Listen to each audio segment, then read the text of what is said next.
이렇게 기출문제 하나하나를 분석해서 배경 지식을 만들었습니다. 지하철 주무실 때 한 번씩 들어보시면 도움이 될 겁니다. 한국사 퀴즈 앱도 있으니 첫 번째 댓글 설명란을 참고해 주세요. 그럼 바로 시작합니다. 고려 초기 호족 통합 정책. 고려 정기. 고려 초기에는 지방 호족들을 중앙정부의 통제 아래 두기 위한 여러 정책이 시행되었어요. 그중 대표적인 것이 바로 기인제도예요. 기인제도란 지방 호족의 자제를 수도인 개경에 머물게 하면서 일종의 인질로 삼는 제도였어요. 이렇게 하면 지방 호족들이 반란을 일으키거나 중앙에 반기를 들기 어려워지겠죠. 동시에 이 호족 자제들은 개경에서 중앙정부의 자문 역할을 하기도 했어요. 또한 고려 태조 왕건은 지방 호족들이 귀순해 오면 의뢰를 갖추어 환대했어요. 이처럼 고려 초기에는 무력으로 호족을 제압하기보다는 회유와 견제를 적절히 섞어서 호족 세력을 통합하려고 했어요. 사심관제도도 비슷한 맥락인데요. 이는 중앙의 관리를 자신의 출신 지역에 파견하여 그 지역을 관리하게 하는 제도였어요. 이런 정책들은 모두 아직 완전히 통합되지 않은 지방 세력을 중앙정부 아래로 끌어들이기 위한 것이었습니다. 한용운. 일제강점기. 한용운에 대해 이야기해 볼게요. 한용운은 일제강점기에 활동한 승려이자 독립운동가예요. 본명은 정옥이고 용운은 법명이에요. 만해라는 호로도 많이 알려져 있어요. 그는 1879년에 태어나서 1944년에 돌아가셨어요. 한용운은 불교를 현대화하고 개혁하려고 노력했어요. 조선 불교 유신론이라는 책을 써서 불교의 개혁 방향을 제시했어요. 이 책에서 그는 승려들의 결혼 허용, 사찰의 도시 진출 등 당시로서는 파격적인 주장을 펼쳤어요. 한용운은 1919년 3.1운동 때 민족 대표 33인 중 한 명으로 참여했어요. 특히 그는 기미독립선언서의 공약 3장을 직접 작성했어요. 공약 3장은 독립선언의 정신과 방법을 담은 세 가지 원칙이에요. 한용운은 문학가로서도 뛰어난 업적을 남겼어요. 그의 대표작은 님의 침묵이라는 시집이에요. 1926년에 발표된 이 시집에서 님은 단순히 연인만을 의미하는 것이 아니라 잃어버린 조국, 부처, 이상 등 다양한 의미를 담고 있어요. 한용운은 평생 일제에 타협하지 않고 저항했어요. 성북동에 심우장이라는 집을 지을 때도 조선 총독부가 보이지 않도록 북향으로 지었다는 일화가 유명해요. 어사대와 사헌부의 공통기능. 고려 조선. 고려와 조선에는 비슷한 역할을 하는 정치기구들이 있었어요. 그 중에서 관리들의 비리를 감찰하고 풍기를 단속하는 기관이 있었는데, 고려에서는 어사대라고 불렀고, 조선에서는 사헌부라고 불렀어요. 어사대는 고려시대에 관리들이 잘못을 저지르면 이를 조사하고 탄핵하는 역할을 맡았어요. 조선시대의 사헌부도 마찬가지로 관리들의 부정부패를 감시하고 기강을 바로잡는 일을 담당했어요. 사헌부는 사간원, 홍문관과 함께 삼사라고 불리기도 했는데, 이 세 기관이 모두 왕과 신하들을 견제하는 언론 기능을 가지고 있었기 때문이에요. 특히 사헌부는 백관을 교찰하고 풍속을 바로잡으며 억울한 일을 살피는 것이 주요 임무였어요. 고려의 어사대 역시 이와 비슷하게 관리들의 비위를 감찰하는 것이 핵심 업무였답니다. 이처럼 고려와 조선은 관료들이 부패하지 않도록 감시하는 기관을 두어 나라의 기강을 세우려고 했어요. 5.18 민주화 운동. 현대 1980년대. 5.18 민주화 운동에 대해 이야기해 볼게요. 1980년 5월 18일, 광주에서 민주화를 요구하는 시민들이 일어났어요. 당시 전두환을 중심으로 한 신군부가 권력을 장악하려 했고, 이에 맞서 광주 시민들이 저항한 거예요. 신군부는 계엄군을 보내 시민들을 진압했는데, 이 과정에서 많은 시민들이 희생되었어요. 시민들은 시민군을 조직해서 계엄군에 맞섰고, 전남도청은 시민군의 마지막 항쟁지가 되었어요. 5월 27일 새벽, 계엄군이 전남도청을 진압하면서 항쟁은 끝이 났지만 민주주의를 향한 광주 시민들의 정신은 이후 한국 민주화 운동의 큰 밑거름이 되었어요. 이 항쟁에서 희생된 분들 중에는 시민군 대변인으로 활동하다 전남도청에서 숨진 윤상원 열사가 있어요. 들불야학을 설립한 박기순과 윤상원 열사를 기리며 만들어진 노래가 바로 임을 위한 행진곡이에요. 이 노래는 두 분의 영웅결혼식에 헌정되었고 이후 민주화 운동의 상징적인 노래가 되어 다른 나라의 민주화 운동에서도 불리고 있어요. 신미양요. 조선 후기. 신미양요에 대해 알아볼게요. 신미양요는 1871년에 미국이 조선을 침략한 사건이에요. 이 사건이 왜 일어났는지부터 차근차근 설명해 드릴게요. 1866년에 제너럴 셔먼호라는 미국 상선이 대동강을 거슬러 올라와서 통상을 요구했어요. 그런데 이 배가 조선 관리를 억류하고 민가를 약탈하는 등 행패를 부리자 평양 군민들이 배를 불태워버렸어요. 이게 바로 제너럴 셔먼호 사건이에요. 미국은 이 사건을 빌미로 5년 뒤인 1871년에 군함을 이끌고 강화도를 침략했어요.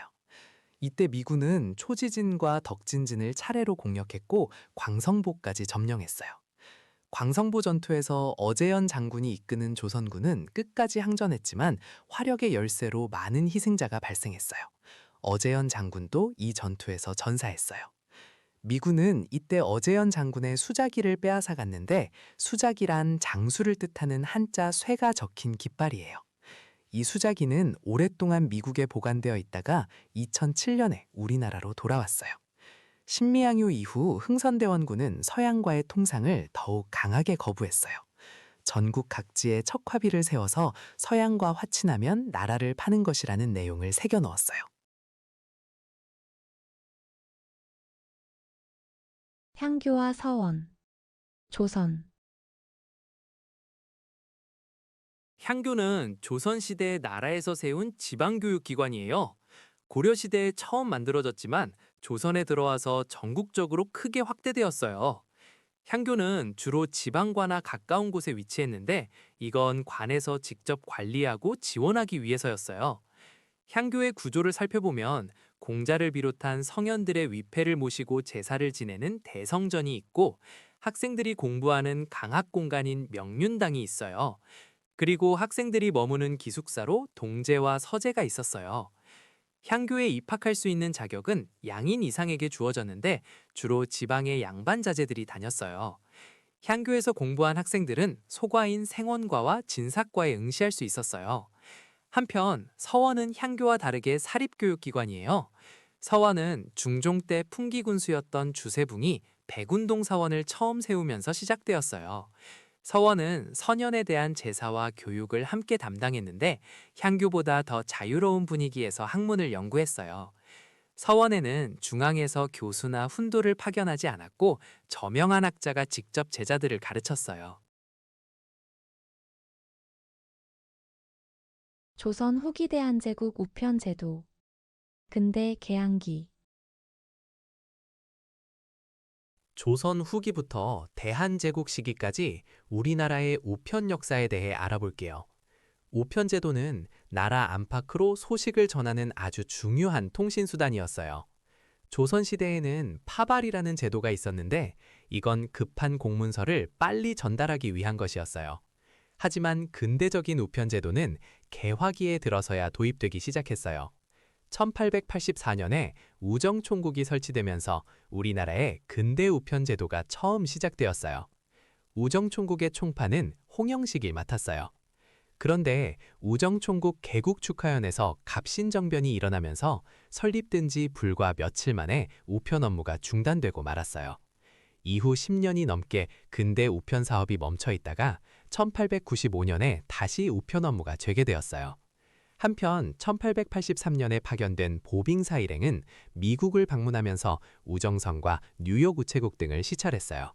이때 미국의 발전된 우편 시스템을 직접 보고 배워왔답니다. 또한 우리나라는 1900년에 만국 우편연합에 가입해서 외국과 우편물을 주고받을 수 있게 되었어요. 한 성순보에는 우편의 필요성에 대한 기사가 실리기도 했어요. 이렇게 우편제도는 개화기 조선이 근대 국가로 나아가는 과정에서 중요한 역할을 했답니다. 고려시대 경제와 화폐. 고려.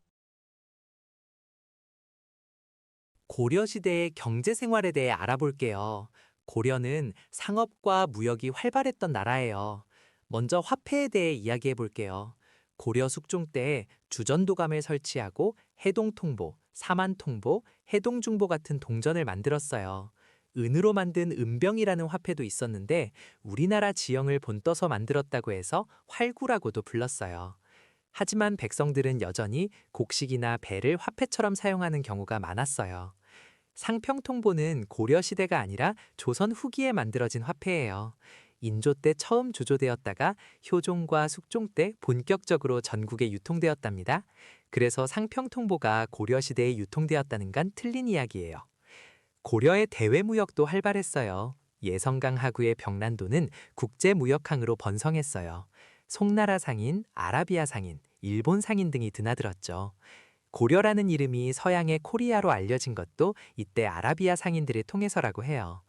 고려는 송나라에 종이, 인삼, 나전칠기, 먹, 붓 같은 물품을 수출했고 송나라에서는 비단, 약재, 서적, 자기 등을 수입했어요.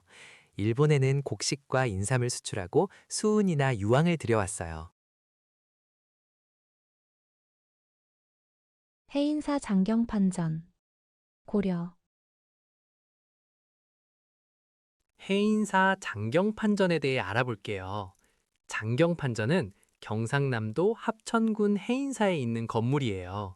이 건물은 팔만대장경을 보관하기 위해 지어진 곳이에요. 팔만대장경은 고려시대의 몽골의 침입을 부처님의 힘으로 물리치려는 염원을 담아 만든 목판이에요. 무려 8만여 장이 넘는 경판에 불경을 새겨 넣었어요. 장경판전이 특별한 이유는 이 많은 목판을 수백 년 동안 썩지 않고 보존할 수 있도록 과학적으로 설계되었기 때문이에요.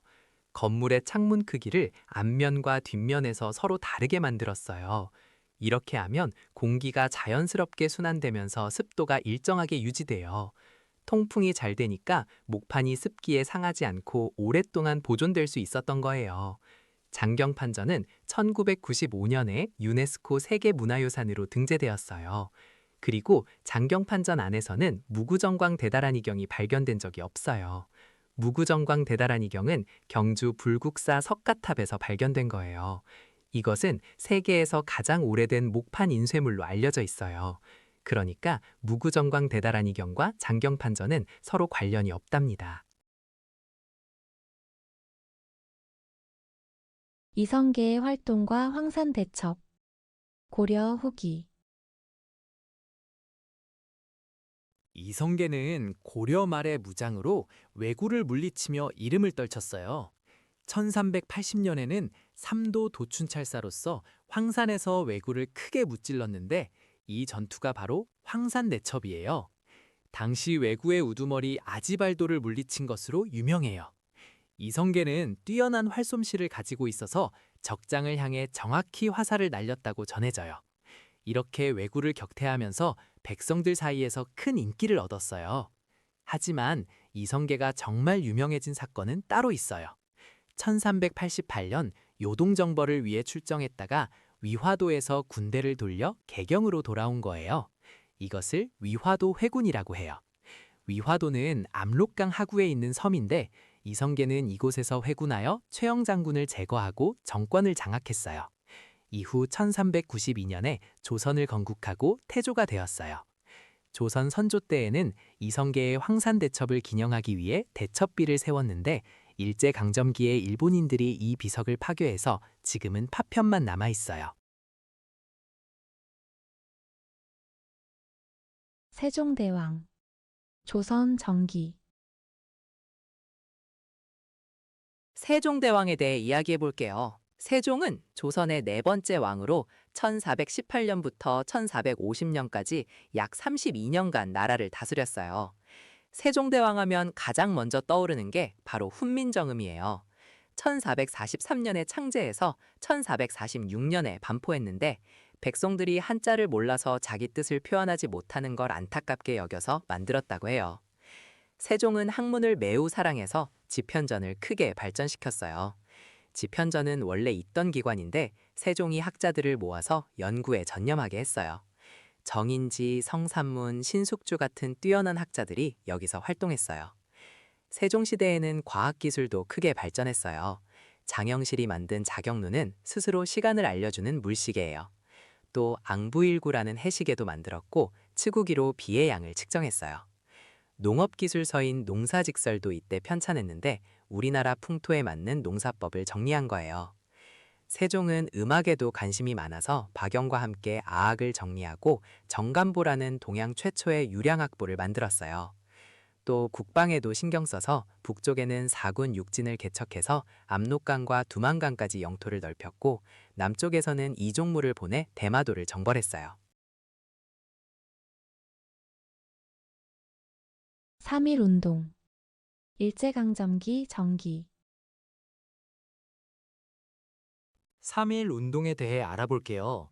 3.1 운동은 1919년 3월 1일에 일어난 우리 민족의 대표적인 독립운동이에요. 일제강점기에 우리 민족이 일본의 식민 지배에 저항하며 독립을 외쳤던 거대한 민족운동이었어요. 이 운동은 서울 탑골공원에서 민족대표 33인이 독립선언서를 낭독하면서 시작되었어요.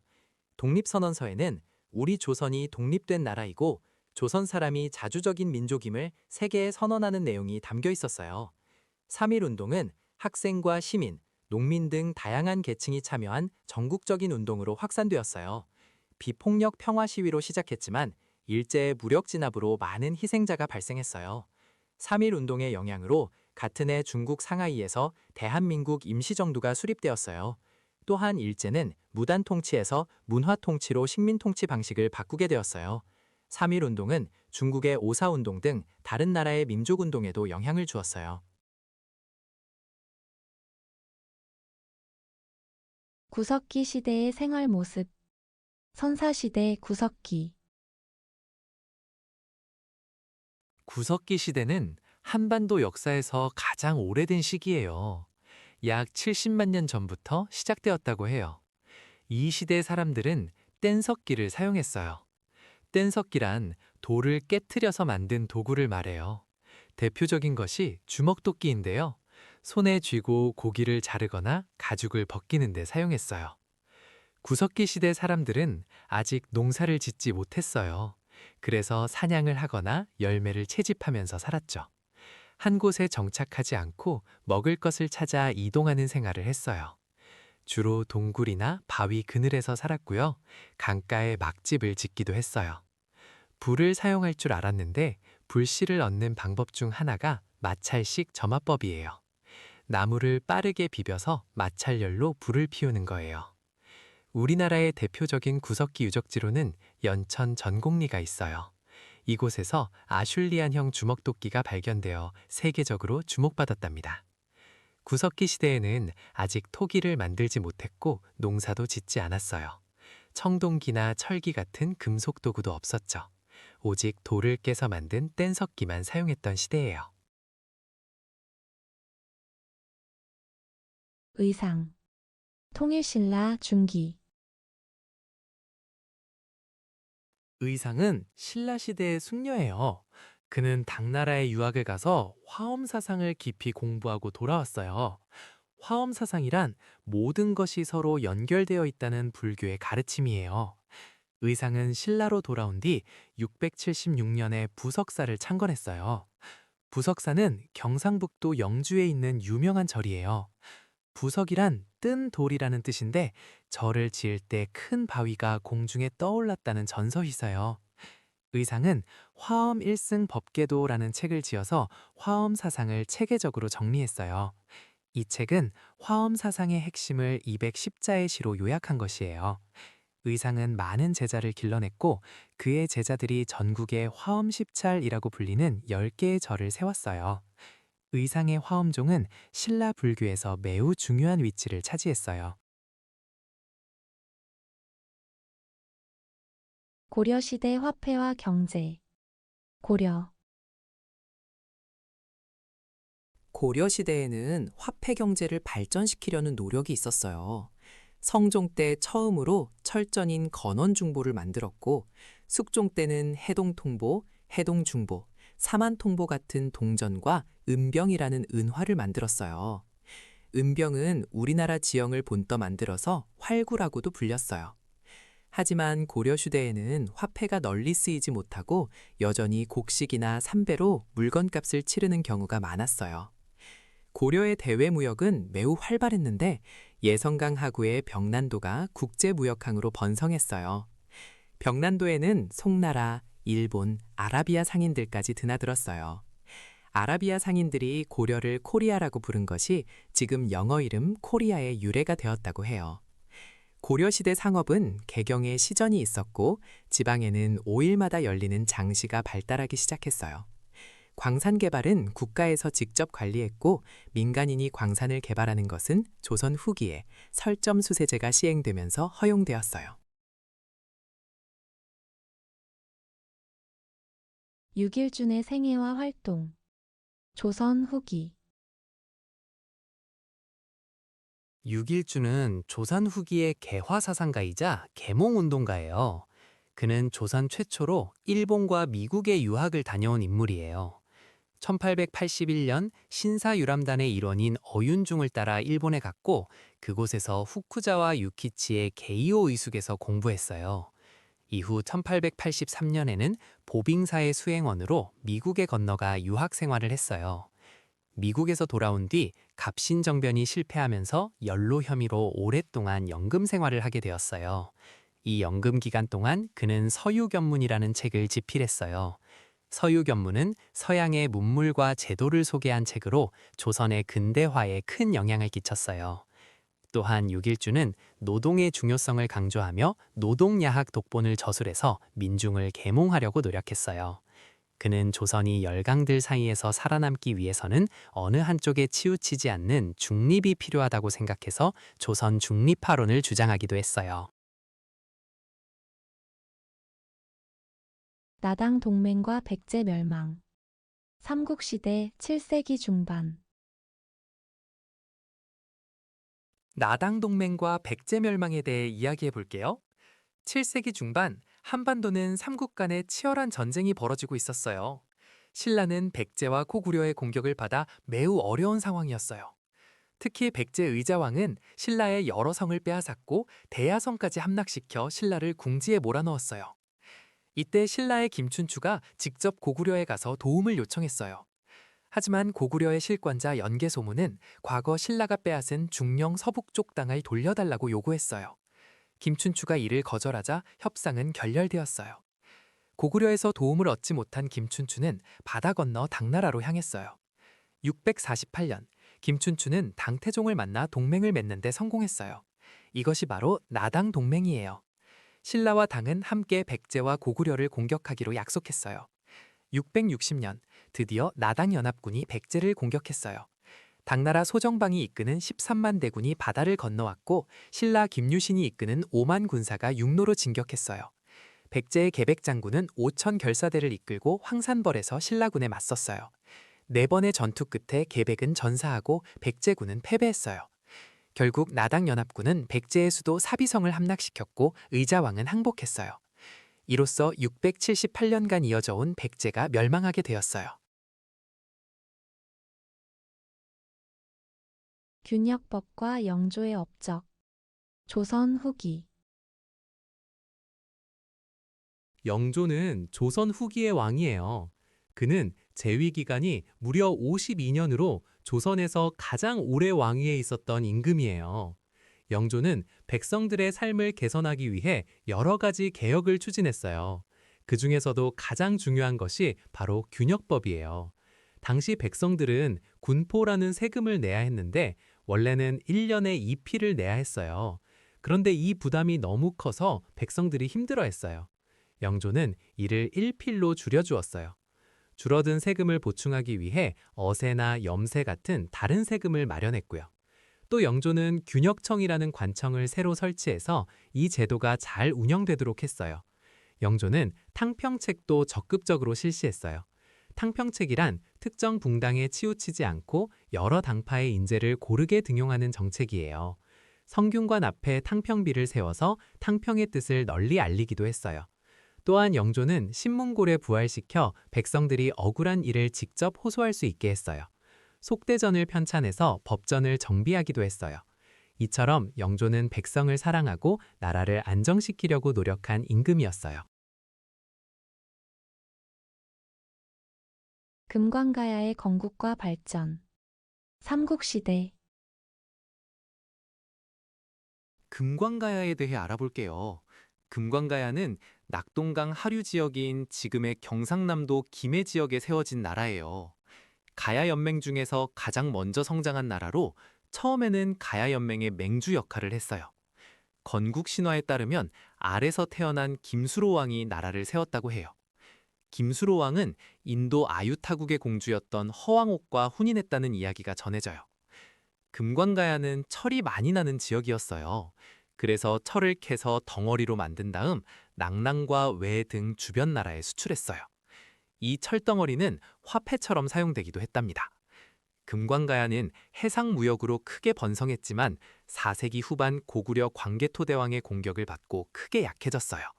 이후 가야 연맹의 중심은 고령 지역의 대가야로 옮겨갔고 금관가야는 532년에 신라에 흡수되었어요. 영주 부석사 무량수전과 주심포 양식. 고려 후기. 영주 부석사 무량수전에 대해 이야기해 볼게요. 부석사는 신라 문무왕 때인 676년에 의상대사가 창건한 절이에요. 경상북도 영주에 있는 아주 유서 깊은 사찰이랍니다. 그 중에서도 무량수전은 고려 후기에 지어진 건물로 현존하는 가장 오래된 목조 건물 중 하나예요. 국보 제18호로 지정되어 있어요. 무량수전의 가장 큰 건축적 특징은 바로 주심포 양식이에요. 주심포 양식이란 공포라는 지붕을 받치는 구조물이 기둥 위에만 놓이는 방식을 말해요. 기둥과 기둥 사이에는 공포가 없고 오직 기둥 꼭대기에만 있는 거죠. 이런 양식은 고려시대 건축의 특징이에요. 반면에 조선시대로 가면 다포 양식이 유행하는데 이건 기둥 윗뿐만 아니라 기둥 사이사이에도 공포를 배치하는 방식이에요. 주심포 양식의 대표적인 건물로는 부석사 무량수전 외에도 안동 봉정사 극락전, 예산 수덕사 대웅전 등이 있어요. 이 건물들은 모두 고려시대에 지어진 것들이랍니다. 무량수전 안에는 소조 아미타열의 좌상이 모셔져 있는데 이 불상도 국보로 지정되어 있어요. 부석사라는 이름은 절 경내에 있는 큰 바위가 마치 공중에 떠 있는 것처럼 보인다고 해서 붙여진 이름이에요. 50 총선거와 대한민국 정부 수립. 현대 광복 이후. 1948년 5월 10일, 대한민국 역사에서 아주 중요한 날이에요. 바로 남한에서 최초로 민주적인 선거가 실시된 날이거든요. 이 선거를 5.1 총선거라고 불러요. 그런데 이 선거가 열리기까지 참 복잡한 과정이 있었어요.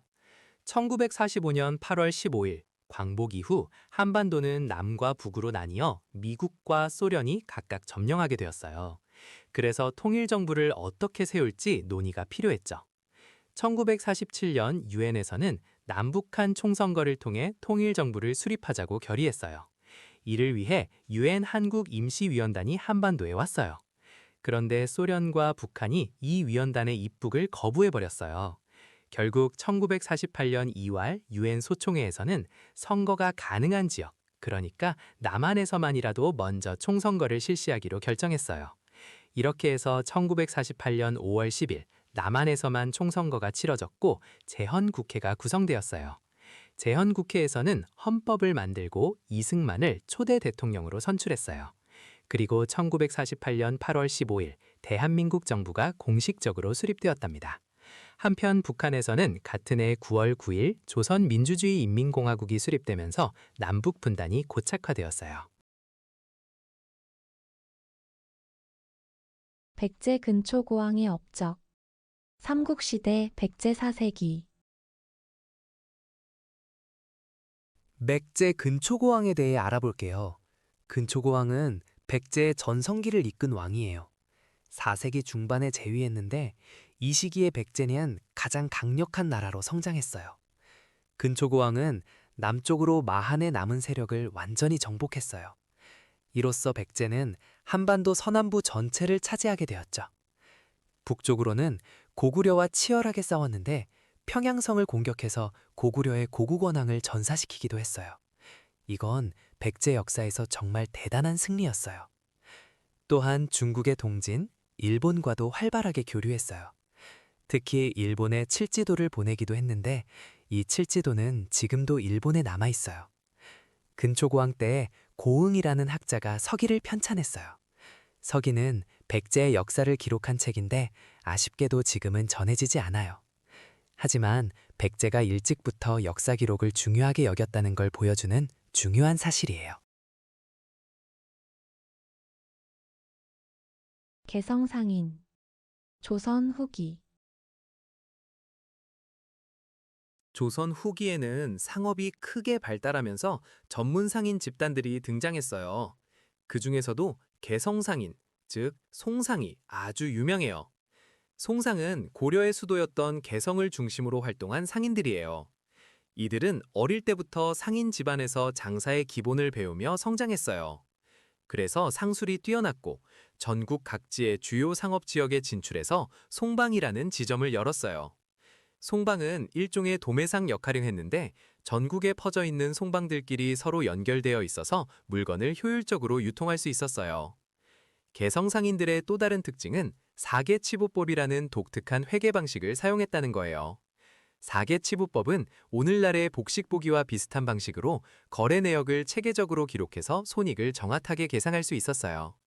이런 선진적인 회계 기술 덕분에 개성상인들은 큰 규모의 상업 활동을 안정적으로 운영할 수 있었답니다. 개성상인 외에도 조선 후기에는 의주의 만상, 동네의 내상 등 지역을 기반으로 한 여러 상인 집단이 활동했어요.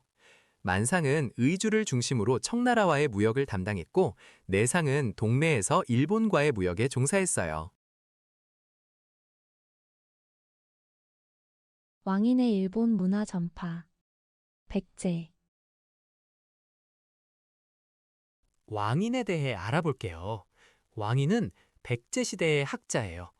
그는 일본의 유학과 한문을 전해준 인물로 아주 유명해요. 당시 일본의 아직기라는 사람이 먼저 일본에 건너가 있었는데 아직기가 일본 왕에게 자신보다 더 뛰어난 학자가 있다며 왕인을 추천했어요. 그래서 왕인이 일본으로 건너가게 되었죠. 왕인은 천자문과 논어를 가지고 일본에 갔어요. 천자문은 한자를 배우는 기본 교재이고 논어는 유교의 핵심 경전이에요. 왕인은 이것들을 일본에 전해주면서 일본 태자의 스승이 되었어요. 이때 일본 태자가 바로 우치 태자예요. 왕인 덕분에 일본의 유학과 한문이 본격적으로 전해지게 되었고 일본 문화 발전에 큰 영향을 미쳤어요. 백제는 왕인 외에도 여러 분야에서 일본의 문화를 전파했어요. 노리사치계라는 승려는 일본의 불교를 전했고 아직기도 일본에서 중요한 역할을 했어요. 이처럼 백제는 삼국 중에서 일본과 가장 활발하게 교류하며 선진 문화를 전해준 나라였어요. 고려의 후삼국 통일 과정 고려 정기 고려의 후삼국 통일 과정에 대해 이야기해 볼게요. 신라 말기에 나라가 혼란해지면서 후백제와 후고구려가 등장했어요. 이렇게 다시 세 나라로 나뉜 시기를 후삼국 시대라고 해요. 견훤은 전라도 지역에서 후백제를 세웠고 궁예는 후고구려를 세웠어요. 그런데 궁예가 점점 포악해지자 부하였던 왕건이 918년에 궁예를 몰아내고 고려를 세웠어요.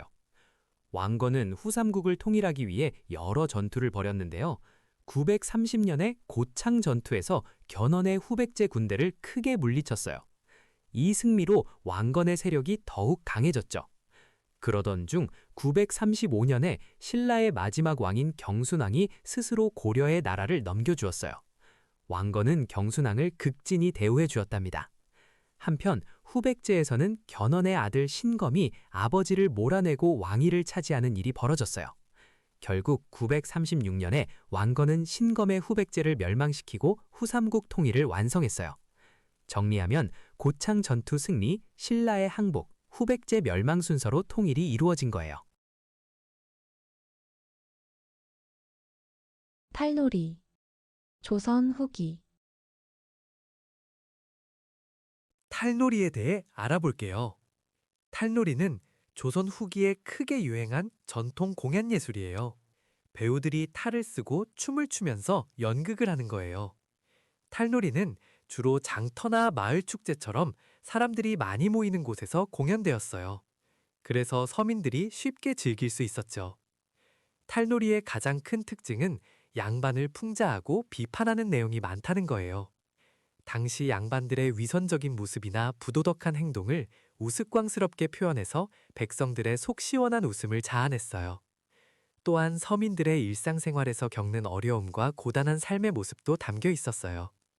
대표적인 탈놀이로는 봉산탈춤, 양주별산대놀이, 하회별신구 탈놀이 등이 있어요.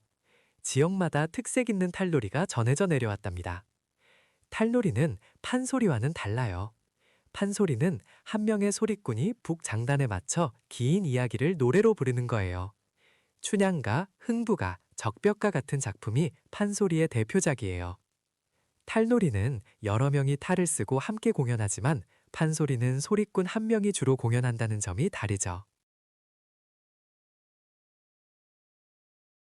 고조선의 성립과 발전. 고대 고조선.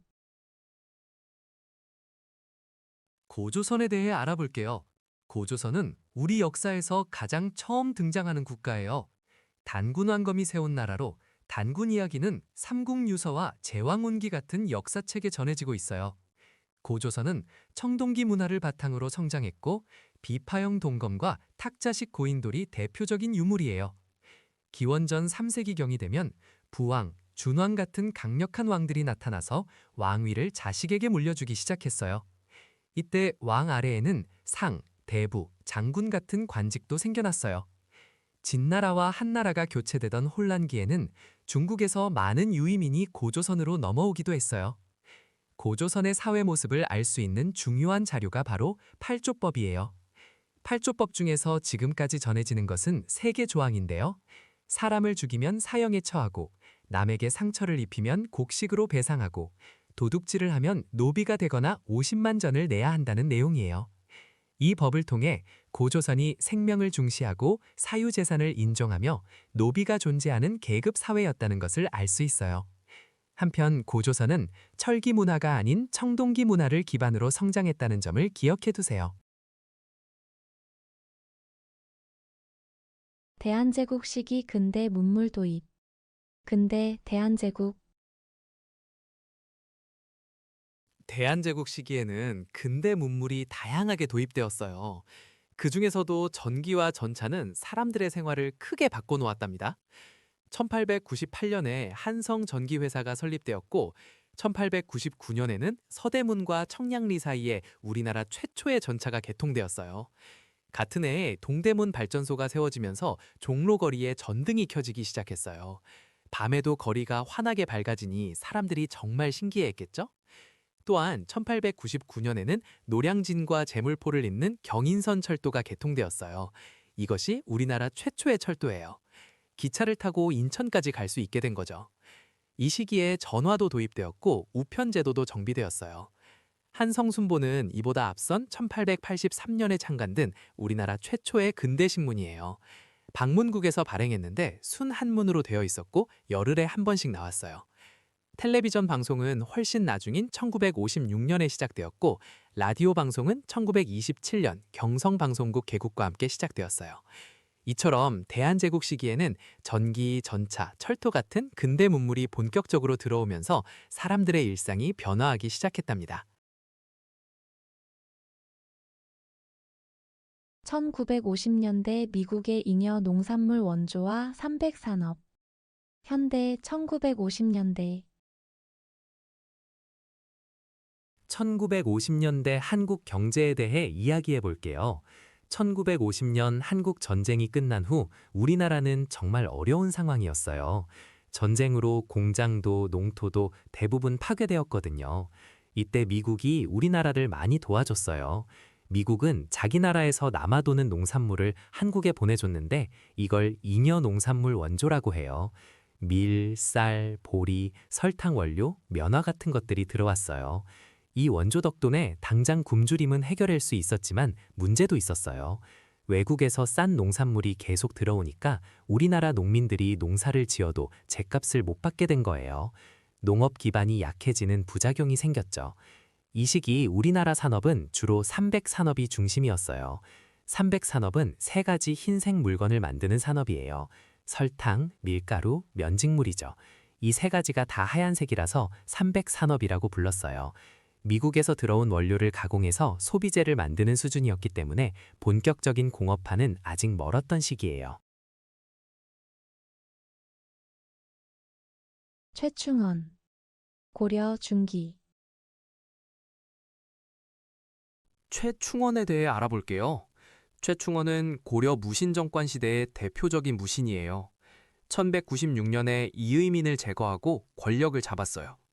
이의민은 천민 출신으로 권력을 휘두르며 횡포를 부렸는데 최충원이 그를 제거하고 새로운 무신 정권을 열었죠.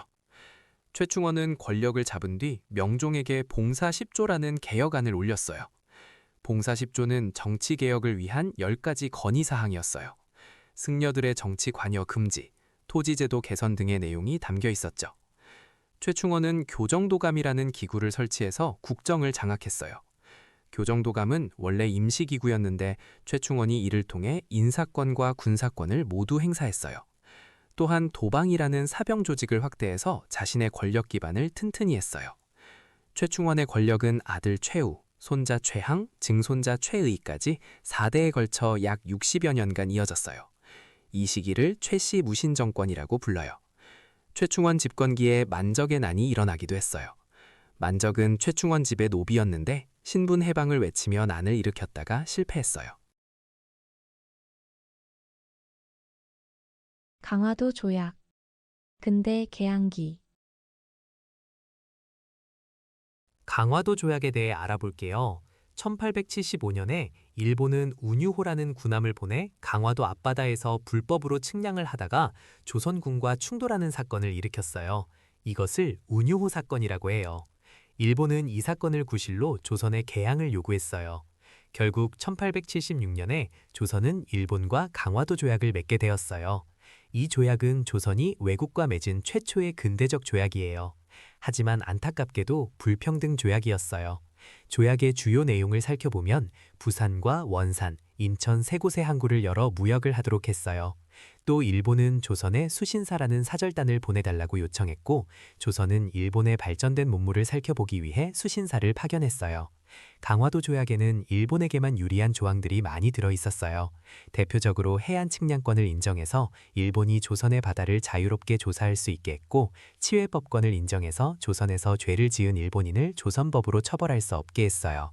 또 일본 화폐 사용권도 인정해서 일본 돈을 조선에서 쓸 수 있게 했어요. 이렇게 강화도 조약은 조선이 본격적으로 문호를 개방하는 계기가 되었지만 동시에 열강의 침략이 시작되는 불행한 출발점이기도 했어요. 한양도성. 조선 정기. 한양도성에 대해 이야기해 볼게요. 한양도성은 조선의 수도인 한양을 둘러싼 성곽이에요. 태조 이성계가 조선을 건국하고 한양으로 수도를 옮긴 뒤 1396년에 축조를 시작했어요. 성곽의 총 길이는 약 18km 정도 되고요. 내사산이라고 불리는 북악산, 낙산, 남산, 인왕산의 능선을 따라 쌓았어요. 한양도성에는 사대문과 사소문이 있어요. 사대문은 숭례문, 흥인지문, 도내문, 숙정문이고 사소문은 소이문, 광이문, 해화문, 창이문이에요. 숭례문은 남대문으로 더 잘 알려져 있고 흥인지문은 동대문으로 유명하죠. 한양도성은 처음 축조할 때 정도전 등이 설계에 참여했어요. 성을 쌓는 일은 도성주축도감이라는 관청에서 관장했어요. 한양도성은 조선시대 내내 여러 차례 개축과 보수가 이루어졌는데 그 과정에서 축성 기술의 변화를 확인할 수 있어요. 초기에는 자연석을 그대로 쌓았지만 세종 때는 돌을 다듬어 쌓았고 숙종 때는 더 정교하게 다듬은 돌을 사용했어요. 이렇게 시대별로 다른 축성 방식이 성벽에 그대로 남아 있어서 조선시대 축성 기술의 발전 과정을 한눈에 볼 수 있답니다. 일제강점기에는 도시 정비를 명목으로 성벽 일부가 크게 훼손되기도 했어요. 귀주 대첩과 강감찬. 고려 정기. 거란의 침입과 고려에 대해 이야기해 볼게요. 거란은 중국 북방의 유목민족으로 10세기 초에 요나라를 세웠어요. 거란은 고려를 압박하기 위해 여러 차례 침입했는데 대표적으로 세 차례의 큰 전쟁이 있었어요. 첫 번째 침입은 993년에 있었어요. 이때 서희라는 외교관이 거란 장수 소손영과 담판을 벌여서 강동 6주를 획득하는 성과를 거두었어요. 전쟁 없이 외교로 영토를 넓힌 거예요. 두 번째 침입은 1010년에 일어났어요. 거란의 성종이 직접 40만 대군을 이끌고 쳐들어왔고 개경이 함락되기도 했어요. 하지만 고려는 끝까지 항전해서 거란군을 물리쳤어요. 세 번째 침입이 바로 1018년에서 1019년에 걸친 전쟁이에요. 거란의 소배합이 10만 대군을 이끌고 침입했는데 강감창 장군이 귀주에서 대승을 거두었어요. 이것이 바로 유명한 귀주 대첩이에요. 강감찬은 흥화진에서 물을 막아두었다가 적이 건널 때 터뜨리는 수공약전을 펼쳤고 귀주에서 거란군을 크게 물리쳤어요. 이 전투에서 거란군 10만 중 살아 돌아간 자가 수천 명에 불과했다고 해요. 이후 고려는 외적의 침입에 대비해서 개경주의에 나성을 쌓고 압록강 하구에서 동해안의 도련포까지 이어지는 천리장성을 축조했어요. 천리장성은 1033년부터 1044년까지 약 12년에 걸쳐 완성되었어요. 고려 청자와 상감 기법. 고려. 고려시대에는 아름다운 청자가 만들어졌어요. 특히 고려청자는 세계적으로도 유명한 도자기랍니다. 고려청자의 가장 큰 특징은 바로 비색이에요. 비색은 비추욕처럼 푸르스름한 빛깔을 말하는데 맑고 은은한 푸른빛이 정말 아름다워요. 중국 사람들도 고려청자의 비색을 천하제일이라고 칭찬했을 정도예요. 고려청자 중에서도 상감청자는 특별해요. 상감이란 표면을 파낸 뒤에 다른 재료를 채워 넣는 기법을 말해요. 청자 표면에 무늬를 새기고 그 홈에 흰색 백토나 붉은색 자토를 채워 넣어서 무늬를 만들었어요. 그래서 상감청자에는 화려하고 섬세한 무늬가 나타나요. 구름과 항무늬를 넣은 운항무늬가 특히 유명하고 국화나 모란, 버드나무, 포도 같은 자연을 담은 무늬도 많았어요. 상감청자는 고려에서 독창적으로 발전시킨 기법이에요. 12세기 중반 이후에 크게 유행했고 강진과 부안 지역이 청자 생산의 중심지였어요. 고려청자는 귀족 문화를 대표하는 공예품으로 당시 귀족들의 세련된 취향을 잘 보여준답니다.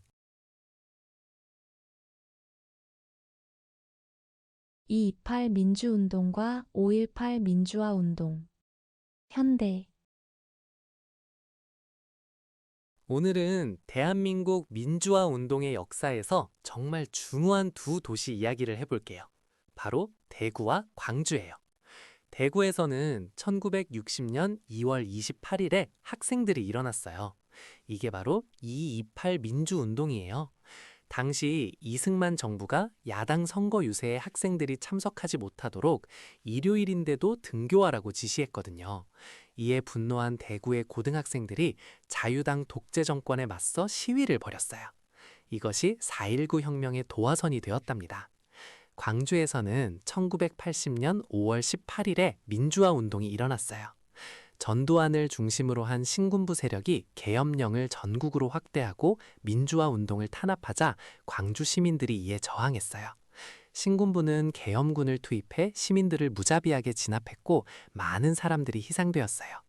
5.18 민주화 운동은 1980년대 민주화 운동의 정신적 토대가 되었고 이후 2011년에 관련 기록물이 유네스코 세계 기록유산으로 등재되었어요. 대구와 광주는 이렇게 민주주의 역사를 공유하는 도시로서 달빛동맹이라는 이름으로 협력하고 있어요. 장인환과 스티븐스 저격 의거. 근대 대한제국. 장인화는 일제강점기의 독립운동가예요. 그는 1908년 미국 샌프란시스코에서 전명은과 함께 미국인 스티븐스를 저격했어요. 스티븐스는 원래 미국 외교관이었는데 일본에 고용되어 대한제국의 외교 고문으로 일하고 있었어요.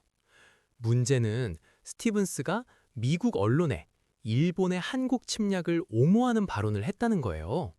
한국인들이 일본 통치에 만족하고 있다는 거짓말을 퍼뜨린 거죠.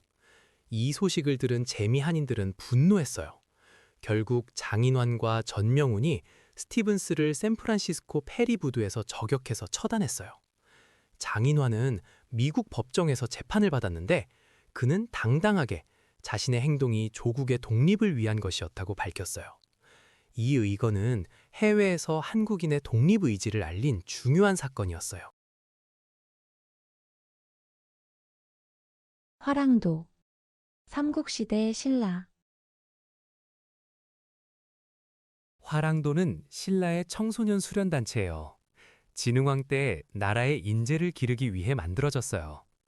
처음에는 원화라고 해서 아름다운 여성 2명을 뽑아 젊은이들을 이끌게 했는데 둘 사이에 다툼이 생겨서 없어졌어요. 그 뒤에 귀족 집안의 젊은 남자들을 뽑아 화랑으로 삼았어요. 화랑 아래에는 낭도라고 불리는 많은 청소년들이 따랐어요. 이들은 함께 산과 강을 찾아다니며 심신을 단련하고 노래와 음악을 즐기면서 우정을 쌓았어요. 원광법사가 화랑에게 준 세속오개가 유명해요. 세속오개는 사군이충, 사친이효, 교우이신, 임전무퇴, 살생유택 이렇게 5가지 계율이에요. 임금에게 충성하고 부모에게 효도하고 벗을 사귀는데 믿음이 있어야 하고 싸움에 나가서는 물러서지 말고 생명을 죽일 때는 가려서 하라는 뜻이에요. 화랑 출신 가운데 가장 유명한 인물이 바로 삼국 통일에 공을 세운 김유신 장군이에요. 화랑도는 신라가 삼국을 통일하는 데 큰 역할을 한 인재들을 길러냈어요. 김원창의 난. 통일신라 후기. 신라 하대는 해공왕 이후 시작된 시기예요. 이 시기에는 왕위 다툼이 아주 심했어요. 진골 귀족들이 서로 왕이 되려고 치열하게 싸웠거든요. 그래서 150년 동안 무려 20명의 왕이 바뀌었어요. 왕권이 약해지니까 지방에서는 호족이라는 세력가들이 힘을 키웠어요. 중앙정부의 통제가 약해지자 각 지방에서 스스로 세력을 형성한 거예요. 이런 혼란 속에서 김원창의 난이 일어났어요. 822년에 김원창은 붕주, 지금의 공주 지역에서 반란을 일으켰어요. 그의 아버지 김주원이 왕위 다툼에서 밀려났거든요. 김원창은 장한국이라는 나라를 세우고 스스로 왕이라 했지만 결국 진압되었어요. 신라 하대에는 농민들의 생활도 어려워져서 곳곳에서 반란이 일어났어요. 결국 이런 혼란 속에서 견훤의 후백제와 궁이의 후고구려가 세워지면서 후 삼국시대가 열리게 됩니다. 60만세 운동. 근대 일제강점기. 60만세 운동에 대해 이야기해 볼게요. 1926년 6월 10일 조선의 마지막 왕이었던 순종의 장례식 날 일어난 독립운동이에요. 순종이 세상을 떠나자 전국에서 수많은 사람들이 장례 행렬을 보기 위해 서울로 모여들었어요. 이 기회를 이용해서 학생들과 사회주의 계열 인사들이 대규모 만세 시위를 계획했답니다. 장례 행렬이 지나가는 길목에서 학생들이 태극기를 흔들며 대한 독립 만세를 외쳤어요. 하지만 일제가 미리 정보를 입수해서 사회주의 계열 지도자들을 사전에 검거해버렸어요. 그래서 원래 계획만큼 큰 규모로 진행되지는 못했지만 학생들이 중심이 되어 만세 시위를 이어갔답니다. 60만세 운동은 3.1운동 이후 민족의 독립의지를 다시 한번 보여준 중요한 사건이에요. 특히 이 운동을 계기로 민족주의 계열과 사회주의 계열이 함께 힘을 모아야 한다는 인식이 생겨났어요. 그래서 이듬해인 1927년에 신간회가 창립되는 배경이 되었답니다.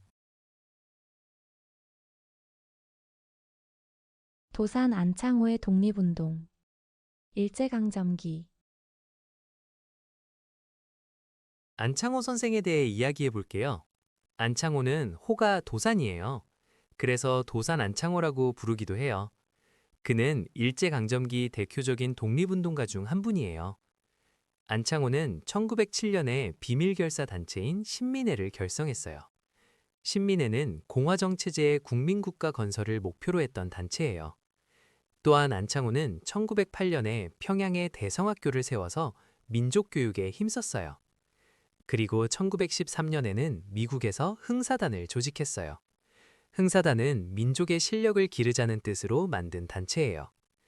안창호는 대한민국 임시정부에서도 활동했어요.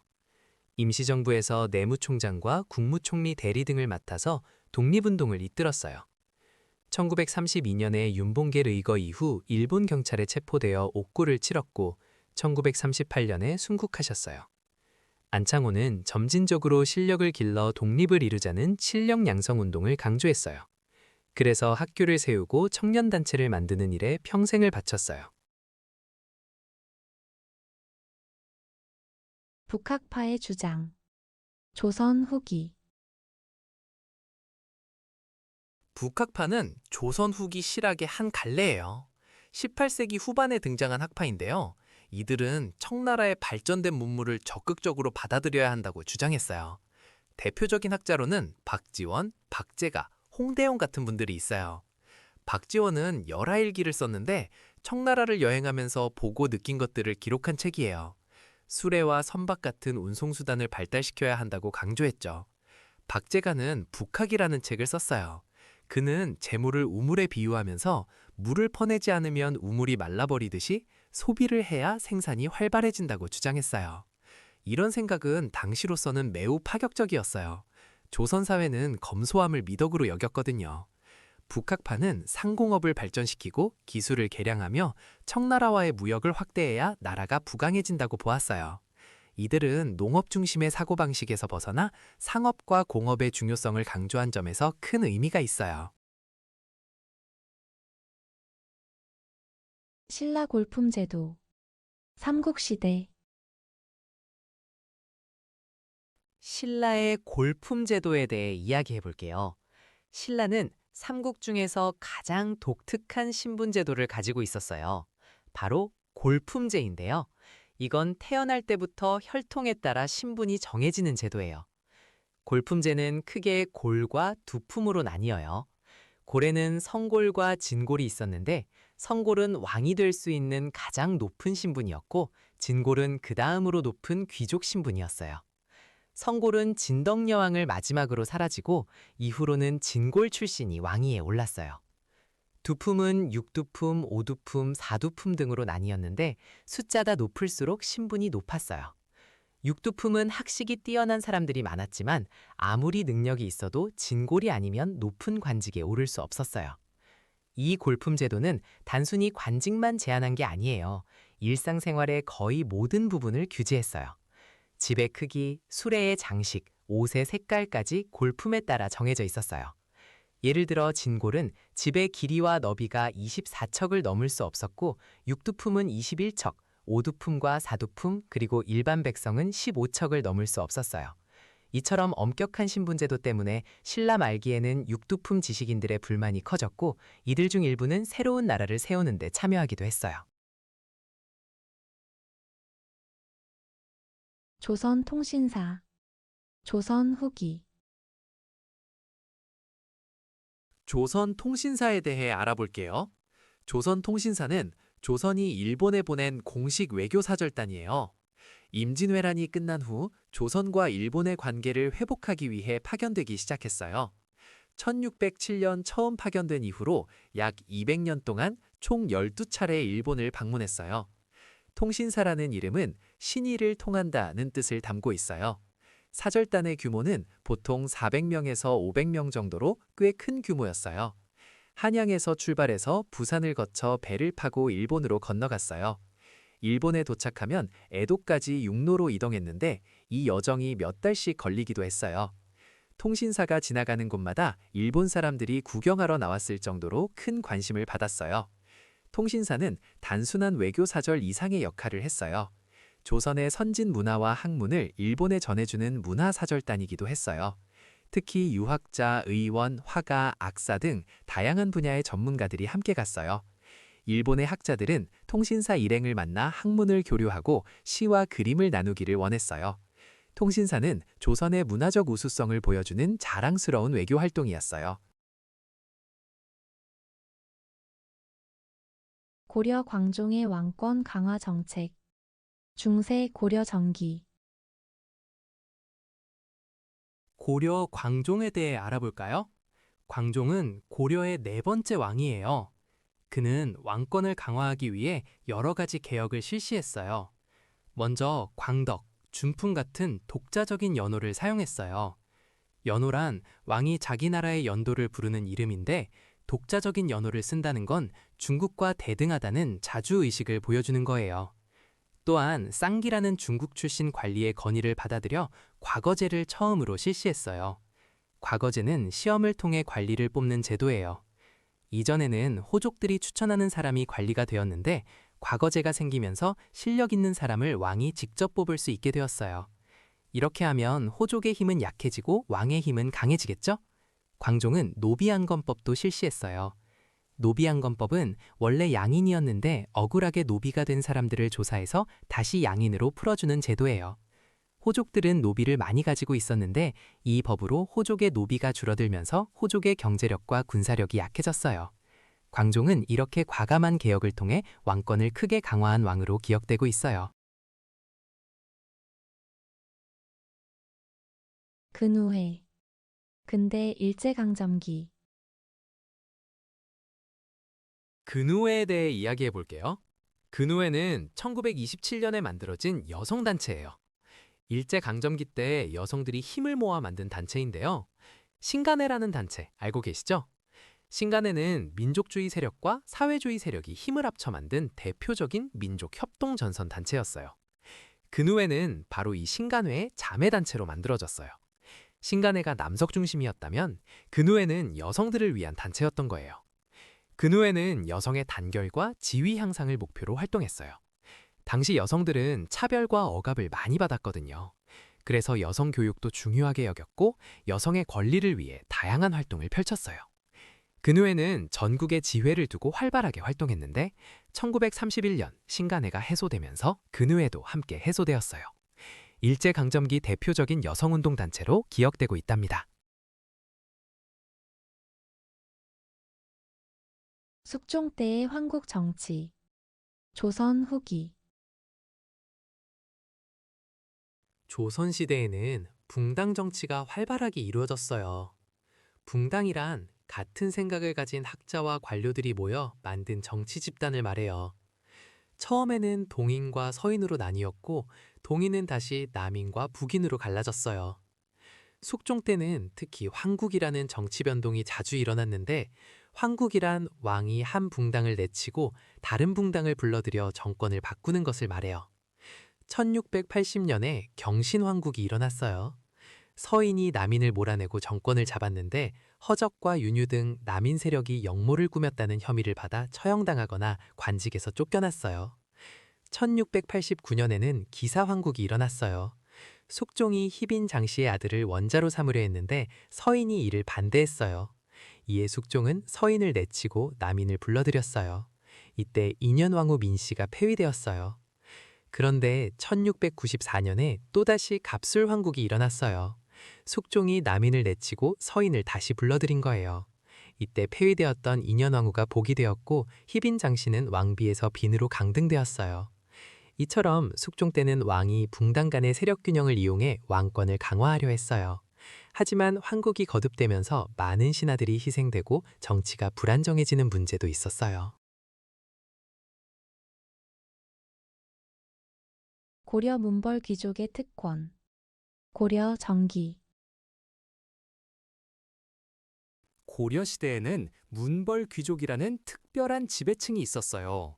문벌 귀족은 대대로 과거에 합격하거나 높은 관직을 지낸 집안 출신들이에요. 이들은 여러 가지 특권을 누렸는데요. 그중 하나가 바로 공음전이에요. 공음전은 5품 이상의 관리에게 주어지는 토지로 자손에게 물려줄 수 있었어요. 덕분에 문벌 귀족들은 경제적 기반을 대대로 유지할 수 있었죠. 또 다른 특권으로는 음서제가 있어요. 음서제는 고위 관리의 자손이 과거 시험을 보지 않고도 관직에 나갈 수 있는 제도예요. 이렇게 공음전과 음서제 덕분에 문벌 귀족들은 대를 이어 권력과 재산을 유지했어요. 고려의 대표적인 문벌 귀족 가문으로는 경원 이씨와 경주 김씨가 있었어요. 경원 이씨 출신인 이자겸은 자신의 딸들을 왕비로 들여보내 외척으로서 막강한 권력을 휘둘렀어요. 또한 경주 김씨 출신의 김부식은 삼국사기를 편찬한 것으로 유명해요. 이들 문벌 귀족은 왕실과 혼인 관계를 맺거나 귀족 가문끼리 서로 결혼하면서 세력을 더욱 키워나갔어요. 삼국사기, 고려 정기. 삼국사기에 대해 알아볼게요.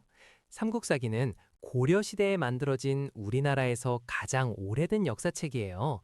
1145년에 김부식이라는 학자가 고려 인종의 명을 받아서 편찬했어요.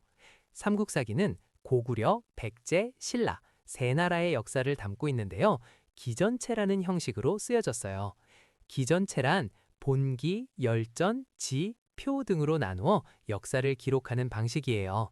본기는 왕들의 이야기를 연대순으로 정리한 거고, 열전은 뛰어난 인물들의 일대기를 모은 거예요. 지는 제도나 문화에 대한 설명이고, 표는 연표처럼 한눈에 보기 쉽게 정리한 거예요. 삼국사기는 유교적 사관의 기초에서 서술되었어요. 유교적 사관이란 유교의 가치관으로 역사를 바라보는 관점을 말해요. 그래서 충신이나 효자 같은 유교적 덕목을 중시하는 인물들이 많이 등장해요. 또한 삼국사기는 신라 중심의 역사서술이라는 특징이 있어요. 고려가 신라를 계승했다는 의식이 반영된 거예요. 반면에 삼국유사는 삼국사기와는 다른 성격의 역사책이에요. 고려 후기 승려 이련이 쓴 책인데 단군 이야기를 비롯한 건국 신화와 불교 관련 설화들을 많이 담고 있어요. 삼국유사는 자주적 입장에서 단군의 건국 이야기를 수록해서 우리 민족의 유구한 역사를 강조했어요. 유양소, 조선. 조선시대에는 지방을 효율적으로 다스리기 위해 여러 제도를 운영했어요. 그 중에서 유향소라는 기구가 있었는데요. 이건 지방의 양반들이 모여서 향촌의 질서를 유지하고 풍속을 바로잡는 역할을 했어요. 유향소는 고려시대의 사심관 제도에서 유래했다고 볼 수 있어요.